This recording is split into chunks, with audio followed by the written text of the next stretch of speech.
Are you afraid of water? You're not alone. Fear can be a powerful force holding us back from even trying. But guess what? You can beat it. Today, with a professional therapist and a swim instructor by your side, we'll explore the root of water-related fear and show you the steps to overcome it for good. Hey, I'm Dan, an all-American swimmer and owner of New York City Swim School that specializes in helping people to overcome the fear of water. This video will help you to understand how fear originates in your mind, how it affects you psychologically and physically, how our brain tricks us, and whether it's normal to experience fear. Most importantly, you'll find out if it's possible to overcome the fear of water and discover the methods I have used to help hundreds of my clients building confidence in the water. How often did I tell myself I'd finally start that YouTube channel, only to feel paralyzed by the thought of putting myself out there for everyone to see? I had the camera, the lighting, and the head full of ideas, but every time I thought about hitting the record, the fear kicked in. What if I mess up? What if no one watches? Or even worse, what if they do and they hate it? But I'm doing it, and the fear I had, it's still there sometimes, but it doesn't stop me anymore. As a swim instructor, I have encountered many of my clients experiencing insecurities about the water. They had to stay away from it, not because they lacked interest, but because they were scared. That fear keeps them from even trying to swim, and in turn, they miss out on all the cool things they could be doing. But I'm not a psychologist. I'm a swim instructor who's just learning to tackle his own fears. That's why I've brought in Aliza Shapiro, an expert in human psychology, to help us dive deeper into understanding and overcoming these fears. I am a therapist. I work here in New York City, and we also have offices in Florida and California, and New Jersey as well. And what we actually specialize in is anxiety and related disorders. So we work with a lot of individuals, adults and kids, who are struggling from fears, or what we call phobias, whether it's related to a trauma from their past, or whether it's related to something completely arbitrary. And I know that in the context of this conversation, we'll be talking a lot about the fear of water and the fear of swimming and what that's all about. But anxiety and related disorders is really what we focus on primarily in our work. And I've been a therapist for about 8 years at this point, and it's been some of the most powerful work that I've ever done, and I'm very grateful to be able to talk about it with you today. When you are avoiding the water, you're missing out on many exciting, fulfilling, and replenishing experiences in your life. Don't you want to swim with manatees, surf, scuba dive, cruise the Atlantic Ocean, swim in Gibraltar Strait, finish the Ironman, enjoy a family beach vacation, or experience Las Vegas pool parties? I can go on and on. You get the point, right? Most of the time, especially in our day and age, our anxiety is misfiring. It's not actually protecting us, but it's stopping us from living our life to the fullest. So when that happens, my job as a therapist, and what really my whole team does, is we help people confront their fears and face the things that anxiety is telling them to not face, so that they can live the fullest lives. Because if we spend our whole lives listening to our fear, they're going to be very small. Oh my God, yes. Thank you, Aliza. Avoiding the fear isn't the way to live. Let's discover how to conquer the fear of water and embrace life to the fullest. Psst. If you find this helpful, why not give it a like? Share it with a friend who might need it and hit that follow button. Trust me, your future self and your swimming skill will thank you later. Our brains are playing tricks on us, sending signals that we misinterpret as anxiety, which we then perceive as fear.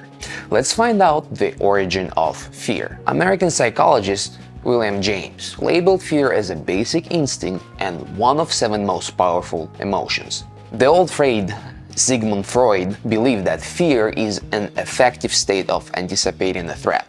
He referred to the fear of something specific as a simple fear and to pathological fear as a phobia. However, scientists don't provide an ambiguous interpretation of the term. All of us are familiar with this emotion. Absolutely. We all have a range of standard human emotion. We experience love, we experience anger, we experience sadness, we experience fear. In terms of the evolution of human beings, if we didn't have fear, we actually wouldn't have been able to survive this long. So they say that fear, you can kind of picture it like being in the Serengeti, right? And if there's a bear coming at you, or a tiger or a lion, you need to actually listen to your fear signals inside of you because they're there to protect you. When faced with the threat, our bodies prepare to respond in the best way to ensure survival. Therefore, fear is nothing but a necessary evolutionary survival mechanism. Sometimes fear can grow into something bigger. The intense, irrational fear is called phobia, and it can disrupt your life. Here are some examples of common fears. Aquaphobia, fear of spiders. Ophidiophobia, fear of snakes. Acrophobia, fear of heights. Claustrophobia, fear of enclosed spaces. Some of the least common phobias include ablaptophobia, fear of bathing. Nomophobia, fear of being without mobile phones. Pogonophobia, fear of beards. Optophobia, fear of opening your eyes. Such a good question. So a lot of people that come to me have fear, like, again, a range of fears. So oftentimes people will come in with social anxiety, right? Which is the fear of really being rejected from either a person or from a group, and having a lot of fear about this experience of embarrassment or shame. People come in with performance anxiety, having to give a big speech or show up professionally in a way that they haven't before, which causes a lot of anxiety because it's really the fear of being judged or the fear of perceiving yourself as a failure. And beyond that, oftentimes I work with individuals with panic disorder and agoraphobia, which is essentially, panic disorder is essentially the fear of the body and the physiological experiences that are a part of this very normal human emotion chain. Phobias can be divided into two groups. Specific phobias, like fears of animals, flying, or deep water, and complex phobias, which have a broader impact, such as social phobia and agoraphobia. The fear of water is called aquaphobia. It is a specific and common phobia. For example, in the US alone, 46% of the adult population are afraid of deep pools, and 64% are afraid of deep open water, according to International Academic Research Journal of Social Science. And again, fear is such a personal experience that it could really show up for everybody in such different ways.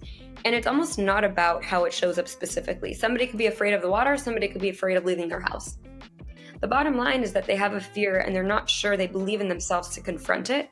And that's the bottom line, what we help people do and what we help people deal with. So I almost tell people, forget what the surface level fear is. Let's figure out how to deal with fear in general in your life and in your own body. A broad range of external factors could trigger aquaphobia. Individuals might have experienced drowning. It might have been inherited from a family who protected against the big phases of water due to its danger.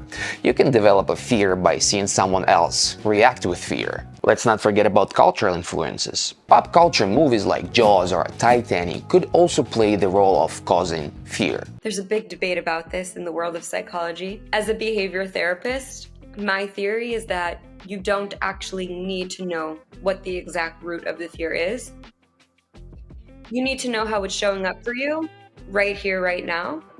If you can get to the root of the fear, that can help, but it's not a requirement.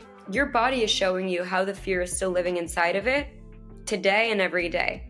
Now that you know fear of water is quite common, let's ask the professional how we should feel about it. Should we be embarrassed? Dan, it is a completely human experience to have an emotion. The only thing that becomes problematic is when we deny those emotions or we don't get help in overcoming them. You have fears, I have fears, everybody in this universe has fears, otherwise we wouldn't be human. The deepest things in life always come along with fear. That's how we know they're important to us. So to answer your question, should we be embarrassed? Absolutely not. Why would you be embarrassed for being human? Instead of feeling embarrassed, let's be proactive and face our fear. The longer you wait, the harder it gets. It's time to confront the dragon and understand the real challenge, our own brain. Let's dive into what happens inside our heads when we experience fear. Our brains are unique and sophisticated biological mechanisms that navigates us through our lives. Different brain parts are responsible for various activities, senses, and actions. This tiny part of the brain is responsible for fear control. It is called the amygdala, my friends. Amygdala is a small almond-shaped area deep inside our brain. It plays a huge role in how we experience fear. Think of it as a chip inside your sophisticated brain structure that helps you process learning signals. Think of it as a chip inside your sophisticated brain structure that helps you process learning signals. It binds with other neural circuits that manage our response to threats. The amygdala can't always tell if a threat is real, so it reacts even when there is no actual danger. It sends immediate signals to the body when it detects something potentially dangerous like deep water. Those notifications prepare us to either fight for our life or run away. The brains protect us by sending the signals, ensuring we react quick enough to stay alive. There are several reactions we can expect, depending on the situation. It's called fight or flight response. There might be more than just two responses, according to scientists. Freeze. Sometimes staying still is the safest option, like when everyone is jumping into the pool but you can't make this step. Fight. Escaping a threat, for example, deep water, can be the most direct way to ensure safety. Fight. When the flight isn't an option, confronting the threat might be necessary. Fright. This reaction, often referred to as fear, bradycardia, or tonic immobility, involves a significant decrease in the heart rate and immobilization, which can occur in overwhelming situations. There's a couple different mechanisms that happen almost at the exact same time when we're having an emotion. It's really like a spiral or a cycle that most of us don't realize is going on inside of us, but it really is. So there's a trigger. And that trigger, and again, people's cycles are a little bit different, but that trigger will create some sort of thought response, right? Maybe I'm looking at a dangerous thing and I'm like, uh-oh, I don't know if that's safe. And maybe even before I have that thought, my body starts to react, okay? So the amygdala, which is the emotion center of the brain, that starts to process things before your thoughts even get involved. And your body is already gearing up as those signals start to get blasted out in your brain. So your body is working, like I said earlier, your chemistry is changing, where your blood flow is going, how your muscles are geared up, that's all shifting. Your thoughts are going, I don't know if this is safe, I don't know if this is dangerous, and your amygdala is firing as well. And all of these parts are essentially what make up a strong emotional reaction.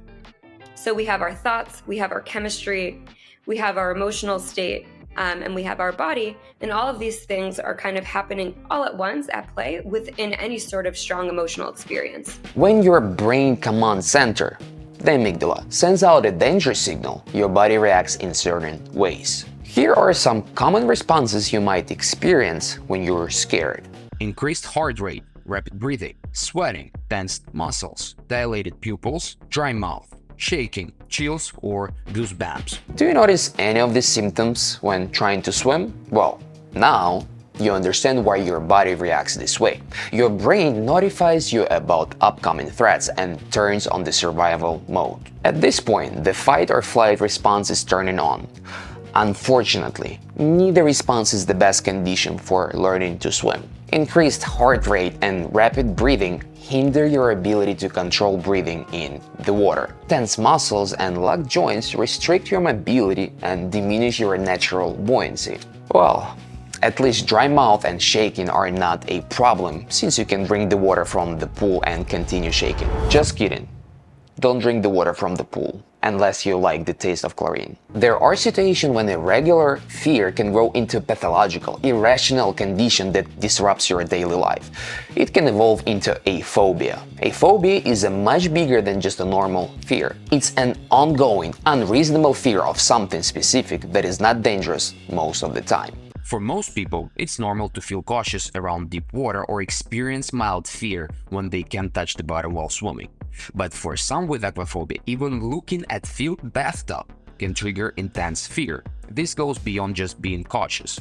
This overwhelming fear takes over their life, making them avoid anything to do with the water. Swimming, boating, surfing, and pool parties are off limits for them. Fear, normal human experience. Sadness, normal human experience.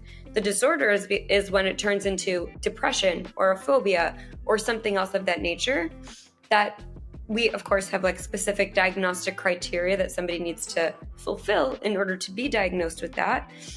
But forgetting all of those therapy-esque words, the question really is this disrupting your life? And if so, how much? How much space is this fear taking up in your brain, in your behaviors? How much is it getting in the way of you being able to do the things that you love or that you want to have as a part of your life? And do you feel capable of handling it? And if you don't feel capable of handling it, and if it is taking up a huge part of your life or part of your headspace or whatever it is, then I say, let's deal with it and let's learn how to treat it. At this point, these individuals should seek help from a specialist to treat their phobias, unless they're willing to live with them for the rest of their lives. And trust me, that's not a life you want to settle for. The good news is, you can change how your body reacts to water. By learning to swim in a comfortable and controlled environment, taking things slowly, focusing on proper technique and being patient with yourself, you can gradually rewire your brain and reduce the amygdala's fear response. Alrighty, my courageous friend. Enough with the theory, it's time to back up our intentions with some actions in the water. One of the most common questions I get from my students is, how can I prepare to face my fear of water before actually getting in? Let's hear from a professional on how to tackle this problem. So the first one that I love to teach people is box breathing. So again, this is before you get in the pool or before you're facing any real fear. If you want to calm your nervous system, just take the edge off and really get into a healthier state, you can use this technique of box breathing, which is essentially thinking about the number 4. A lot of breathing techniques are like in for 5, out for 7, in for 9. It's too complicated. Like you're giving me anxiety just thinking about it. So just stick to the number 4. So you breathe in for 4. You hold for 4. You breathe out for 4. And you hold for 4. And you do that again and again and again. And if you want, in your mind, you picture a box and you trace the outline of the box. And it's a really helpful way to just get very grounded, right? Like some people trace the outline with like a light, whatever feels like calming and regulating for you. Do this exercise a couple times, like a couple boxes, 3, 4 boxes, then get in the pool, or then face the fear, then give the speech, then go on the date, then do whatever it is that you're afraid of doing, because your nervous system will just be more regulated.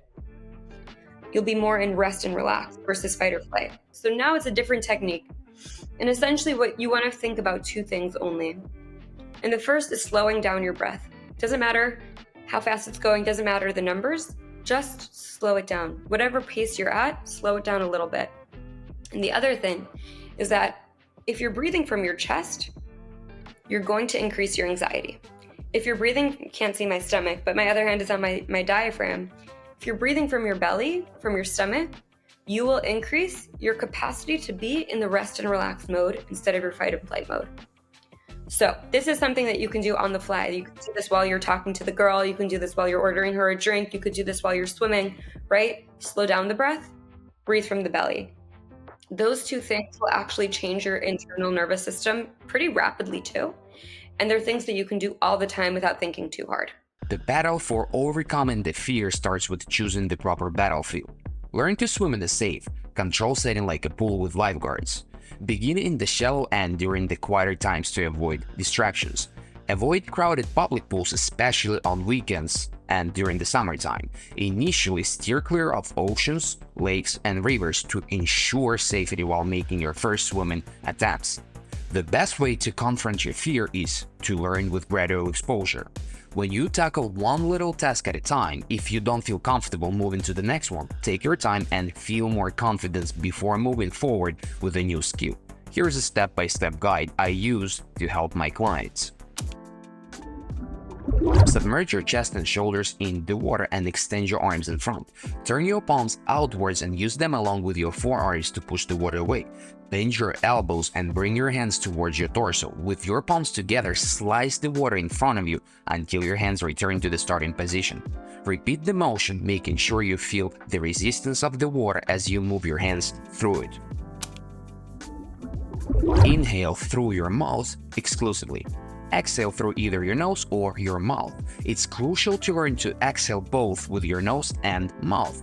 Exhaling through the mouth is faster than exhaling through the nose. However, exhaling through your nose can help prevent water from entering the nose while swimming. To exhale with your mouth, leave a tiny gap between your lips and push the air out as if you're blowing soap bubbles or trying to whistle. To exhale with your nose, try to hum to let the air out. pretend to sing a song with your mouth closed and see how the air is coming out through your nose. Here are a couple exercises you should do to practice your breathing. Practice breathing while staying still. Position yourself with your chin above the water and your arms slightly spread in front. Take a deep breath through your mouth and seal your lips to hold the air in your lungs. Then submerge your face completely in the water, ensuring your eyes are open and your chin is tucked, looking straight down. This posture with your forehead pointed downwards helps prevent water from entering your nose.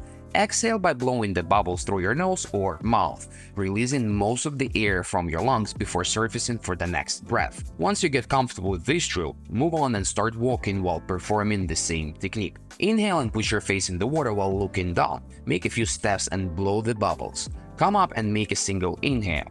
Now, go back inside the water. The key here is to proceed continuously in and out of the water to make a breathing rhythmical. Thanks to the phenomenon of buoyancy, your body can somewhat escape gravity when fully submerged in the water. The natural density of the human body allows us to float effortlessly by maintaining the proper form and positioning in the water. Your body can displace enough water to stay afloat without any effort. Don't trust me? Let's run 2 experiments to understand the buoyancy. Position yourself in the water so that everything except your head is submerged. Extend your arms in front and use your abs to lift your knees towards the surface, allowing your legs to lift off the pool floor. Let your legs freely fall back until they touch the bottom. You'll notice that it takes longer for your legs to reach the floor because buoyancy makes gravity work differently in the water. Take a deep inhale with your mouth and hold it inside your lungs. Tuck your knees under your stomach as you jump up. Jump in the pool and grab your knees like a cannonball. You'll sink to the bottom because of gravity. Give yourself 3 to 5 seconds and find yourself pushed up close to the surface, thanks to buoyancy. Step 1. Start by positioning yourself properly in the water. Bend your knees to submerge your chest and shoulders. Extend your arms in front, keeping them close together. Step 2. Inhale deeply through your mouth before floating, holding the breath to increase buoyancy since your lungs, filled with the air, keep you afloat. Step 3. Initiate the float by putting your head in the water and leaning forward, allowing your feet to gradually lift off the pool's floor. Propel yourself forward by pushing off with your front foot. Step 4. Maintain a streamlined body position while floating. Tuck your chin, keep your eyes open, and extend your arms and legs. Keep arms slightly apart to relax your muscles and enhance the stability and buoyancy. Step 5. If you start to sink, use a combination of arm pulls and leg kicks to propel through the water and maintain surface buoyancy. Step 6. To end the float, move from a horizontal to a vertical position by bending your knees and tucking them under your stomach, letting your legs sink until you can plant your feet on the pool's bottom. Use your arms to help speed up this transition, pushing them towards your hips to facilitate the shift to standing.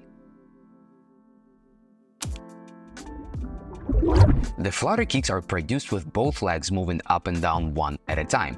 As you kick one leg up, you kick another down and vice versa. Your hips are the driving force and help you to initiate the kicks. Your ankles work like propellers and create propulsion in the water. Your flutter kick consists of 2 phases. There is an upward kick and a downward kick. Both phases are initiated with the hips and get the whole leg involved. Make sure to create propulsion while performing both the upward and the downward beats. Let's master the art of propulsion using your arms. Pulling is the key to propulsion in the water. Let's start by learning how to pull the water using the technique that will evolve into what we know as the breaststroke. Start with the float with your arms extended in front and facing the water. Turn your palms outwards and pull the water back, pushing it aside with your palms and forearms while keeping them submerged. Bend your elbows and draw your hands under your torso to reset your arms, slicing through the water as you extend them forward. Let's put the kick and pulling skills together and see what we can do in the water with our arms and legs. Initiate the float with your arms extended in front. Tuck your chin and start kicking. Push the water using your palms and forearms, keeping them submerged. Bend your elbows and bring your hands together under your torso to recover your arms by slicing the water with your hands. Extend your arms in front and hold them steady while executing flutter kicks for a couple seconds before starting the next stroke. At the end of this video, I want to remind you to be patient with yourself. Take your time and remember, the more time you spend in the water, the more confident you'll become. Don't forget to check out our podcast with Aliza for insights from a professional therapist on how fear affects your life and how to overcome it. Also, explore my tutorial videos on the channel to master different swimming strokes and effortless techniques. Thank you for watching. Until next time, bye.